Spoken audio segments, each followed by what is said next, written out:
नमस्कार। आज की इस एक्सप्लेनर में हम हाल ही में हुए एक बेहद हाई स्टेक्स कूटनीतिक दौरे को डिकोड करने वाले हैं।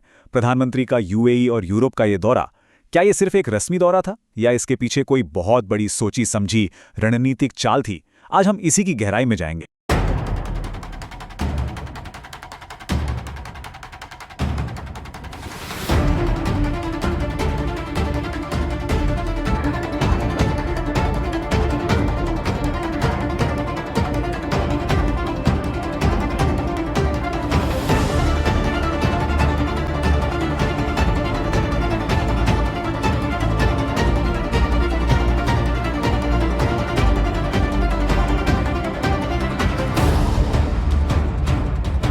अब देखिए, आपके मन में भी ये जायज़ सवाल ज़रूर आया होगा।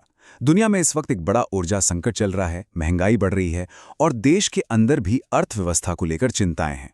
तो ऐसे में एक साथ 5 देशों का इतना बड़ा और महंगा दौरा करना क्या वाकई जस्टिफाइड था? आज के हमारे इस पूरे विश्लेषण के केंद्र में यही सवाल रहेगा। देश में इस दौरे को लेकर आपको 2 बिल्कुल अलग नजरिए देखने को मिलेंगे। एक तरफ विपक्ष का बड़ा क्लियर क्रिटिसिज्म है कि भाई, जब देश में पेट्रोल डीजल की कीमतें बढ़ रही हैं, सरकार लोगों से खर्च कम करने को कह रही है, तो इन विदेशी दौरों की क्या जरूरत है? बिल्कुल वैलिड पॉइंट है। लेकिन वहीं दूसरी तरफ सरकार का रुख देखिए। उनका कहना है कि होर्मुज संकट जैसी ग्लोबल चुनौतियों को भारत अपने लिए एक बड़े इकोनॉमिक और स्ट्रेटेजिक अवसर में बदल रहा है। यहां हम किसी का पक्ष नहीं ले रहे हैं, बल्कि हमारा मकसद ये समझना है कि इस दौरे का असली विजन आखिर था क्या। अगर आप इस दौरे की टाइमलाइन पर नजर डालें तो आप खुद समझ जाएंगे कि ये कोई आराम की यात्रा बिल्कुल नहीं थी। ये एक बहुत ही फास्ट पेस्ड कैलकुलेटेड मिशन था। जरा देखिए, 15 मई को यूएई से शुरुआत होती है और उसी दिन नीदरलैंड्स, फिर 17 से 18 मई स्वीडन, 18 से 19 मई नॉर्वे और 19 से 20 मई को इटली। इतनी तेजी से एक के बाद एक देशों को कवर करने का मतलब समझते हैं आप? इसका सीधा मतलब है कि ग्लोबल टेबल पर कई बड़ी डील्स फाइनलाइज करने का एक बहुत ही क्लियर और अर्जेंट एजेंडा था। तो आज के इस एक्सप्लेनर में हम इसी एजेंडे के 4 मुख्य हिस्सों पर बात करेंगे। पहला, यूएई के साथ हमारी एनर्जी शील्ड। दूसरा, यूरोप में टेक्नोलॉजी और ग्रीन जॉब्स। तीसरा, इटली के साथ डिफेंस और सॉफ्ट पावर। और चौथा, जो सबसे जरूरी है, कि इस पूरी ग्लोबल कूटनीति का हम भारतीयों की रोजमर्रा की जिंदगी पर क्या असर पड़ने वाला है। चलिए अपने पहले और बहुत ही क्रूशियल पड़ाव से शुरू करते हैं, यूएई, जिसे हम दी एनर्जी शील्ड कह रहे हैं। ये पूरा हिस्सा भारत को ग्लोबल ऑयल मार्केट के तेज उतार चढ़ाव से बचाने की एक बहुत बड़ी रणनीति है। अब सवाल यह है कि भारत को यहां क्या चाहिए था? हमें चाहिए थे क्रूड ऑयल के buffer, long term LNG security और सबसे अहम, डॉलर पर हमारी निर्भरता कम करने के लिए लोकल करेंसी में व्यापार। और इसके बदले यूएई ने क्या ऑफर किया? उन्होंने 75 से 100 बिलियन डॉलर के भारी भरकम निवेश का वादा किया और मैंगलोर के स्ट्रैटेजिक पेट्रोलियम रिजर्व को 30 मिलियन टन तक बढ़ाने में पार्टनरशिप की। देखा जाए तो दोनों देशों के लिए ये एक बेहतरीन विन विन डील है। इन डील्स का स्केल कितना बड़ा है, ये समझने के लिए जरा इन आंकड़ों पर गौर कीजिए। भारत ने यूएई के साथ हर साल 4.5 million metric ton LNG supply के कॉन्ट्रैक्ट्स किए हैं, जिसमें से 2.2 मिलियन आईओसीएल के पास है और आधा मिलियन गेल और एचपीसीएल के पास। इसका सीधा सा मतलब ये है कि आने वाले कई सालों तक भारत की गैस सप्लाई एकदम सुरक्षित हो गई है, बिना किसी रुकावट के।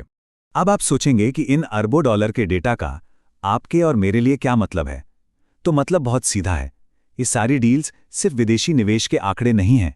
इनका असली मकसद ये पक्का करना है कि आपके घर में एलपीजी सिलेंडर की कभी कमी ना हो, और चाहे दुनिया में या खाड़ी देशों में कैसा भी संकट आए, आम आदमी के लिए पेट्रोल और डीजल की कीमतें अचानक से आसमान ना छुएं। यूए के बाद अब हमारा फोकस शिफ्ट होता है दूसरे अहम हिस्से पर, यूरोप और नॉर्डिक देश। यहां सारा खेल एडवांस्ड मैन्युफैक्चरिंग को भारत लाने और यूरोप की फेमस चाइना +1 स्ट्रैटेजी का ज्यादा से ज्यादा फायदा उठाने का था। इस कड़ी में नीदरलैंड्स के साथ हमारी पार्टनरशिप बहुत खास है। हमें क्या चाहिए? हमें चाहिए सेमीकंडक्टर्स, ग्रीन टेक्नोलॉजी और यूरोप के विशाल बाजार तक पहुंचने का एक मजबूत रास्ता। और नीदरलैंड्स के पास क्या है? उनके पास एएसएमएल जैसी दिग्गज कंपनी का टेक इकोसिस्टम है, रॉटरडैम जैसा यूरोप का सबसे बड़ा पोर्ट है और बेहतरीन वाटर मैनेजमेंट तकनीक है। यही वजह है कि अब दोनों देशों ने अपने रिश्तों को एक स्ट्रेटेजिक पार्टनरशिप का नाम दे दिया है। नीदरलैंड्स के हेग में जो बैठकें हुई उससे 17 बड़े नतीजे निकल कर आए। इसमें सबसे बड़ा गेम चेंजर है गुजरात के धुलेरा में सेमीकंडक्टर फैब बनाने के लिए टाटा इलेक्ट्रॉनिक्स और ASML के बीच हुई डील।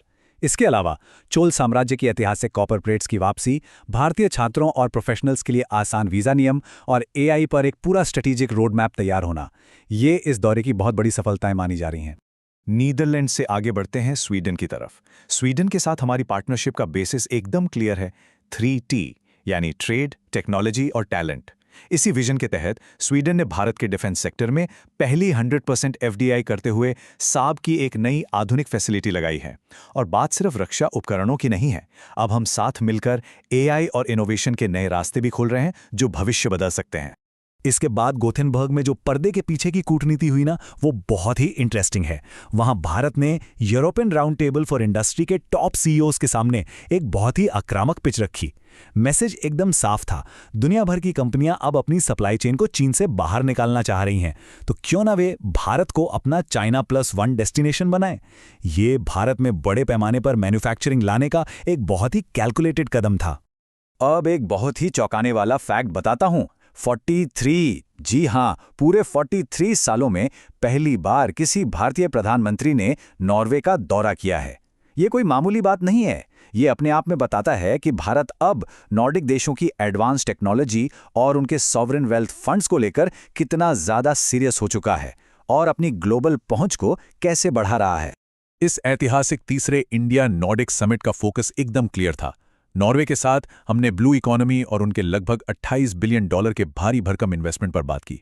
स्वीडन के साथ हैवी इंडस्ट्री को डीकार्बनाइज यानी ग्रीन बनाने पर जोर रहा। वहीं डेनमार्क, फिनलैंड और आइसलैंड के साथ हमारी चर्चा सस्टेनेबल टेक और आर्कटिक रिसर्च पर केंद्रित रही। सोचिए, जब नॉर्डिक इनोवेशन को भारत का मैन्युफैक्चरिंग स्केल मिलेगा तो इसके नतीजे कितने जबरदस्त होंगे। अब हम अपने कूटनीतिक विश्लेषण के तीसरे बड़े पड़ाव पर आते हैं, इटली। ये हिस्सा सबसे अलग था क्योंकि यहाँ मिलिट्री लेवल की सीरियस बातचीत भी हो रही थी और साथ ही पब्लिक कूटनीति का एक बहुत ही दिलचस्प नज़ारा भी देखने को मिल रहा था। सबसे पहले एक बहुत ही भारी भरकम टर्म को समझते हैं जो इस दौरान खूब चर्चा में रहा, IMEC यानी India middle east Europe economic corridor. आसान भाषा में कहें तो ये एक बहुत बड़ा रेल और शिपिंग नेटवर्क प्रपोजल है जो स्वेज नहर जैसे पुराने और भीड़भाड़ वाले रास्तों का एक सुरक्षित विकल्प बनेगा। UAE और इटली दोनों ही जगह बंद कमरों में ग्लोबल ट्रेड के इस नए रास्ते पर बहुत ही सीरियस रणनीतिक चर्चाएं हुई हैं।